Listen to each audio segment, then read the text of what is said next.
Welcome back to our series on the apostles. James. We have two James apostles. Which one are we talking about today? Well, we're going to talk about James, the brother of John, also called the son of Zebdee. And we didn't have any trivia about Matthew, but today we have lots of trivia because we even know the name of his mom, Salome. At least that's the pretty established understanding of the scripture text. And then we know that he was a fisherman. And we know about his flawed attitudes.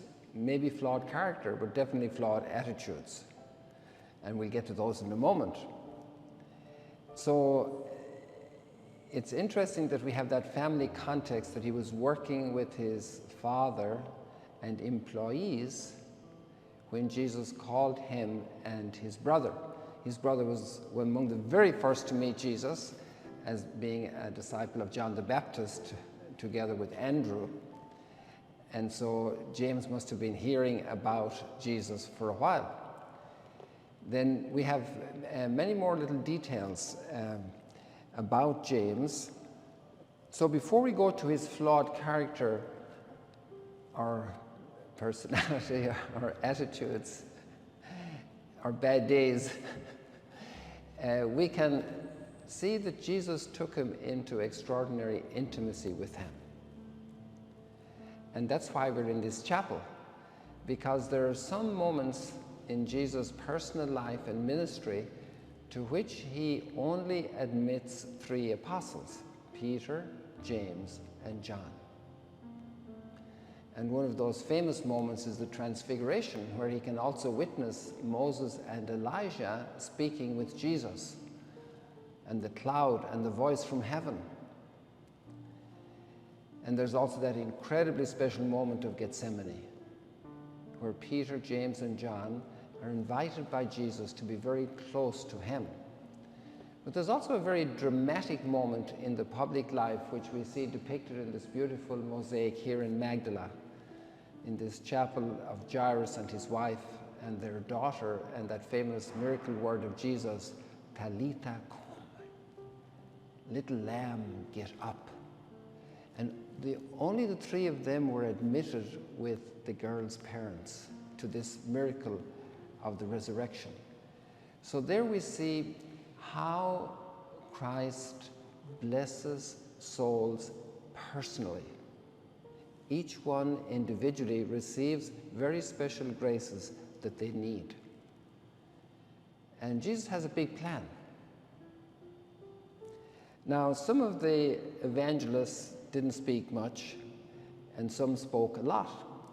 Did James speak? And the way the gospel refers it on both occasions is that both of them spoke, James and John, the two brothers. Presumably James is older, so it wouldn't be surprising if he just took the word and spoke. So the probability is strong that he was really involved in these words himself.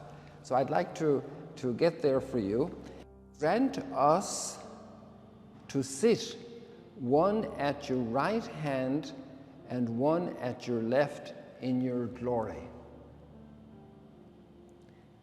These are really the first words we have from James and John. And let's put them together with the other word. These words reveal secret ambitions pursued astutely. In one of the gospel renderings, it's their mother who requests for them. The second word is, Lord, do you want us to call down fire from heaven and consume them? The context is going through Samaria on the way to Jerusalem for Jesus' passion, death, and resurrection. And the Samaritan people do not want him to cross their territory because of the poor relationships between Samaritans and Jews. And James and John say to Jesus in anger, let's call down fire from heaven. Do you want us to do it? Like, we have that power, we're with you, we can do it. this reveals a lot. From the fullness of the heart overflows the mouth. Our spontaneous reactions and verbal reactions reveal a lot about what's in our heart. And there we see human beings ambitious for personal advantage and filled with hostility, aggressiveness, and even violence to the point of utter destruction, to bring down fire and brimstone. That's like Sodom and Gomorrah. And we have other cases of this through the scriptures.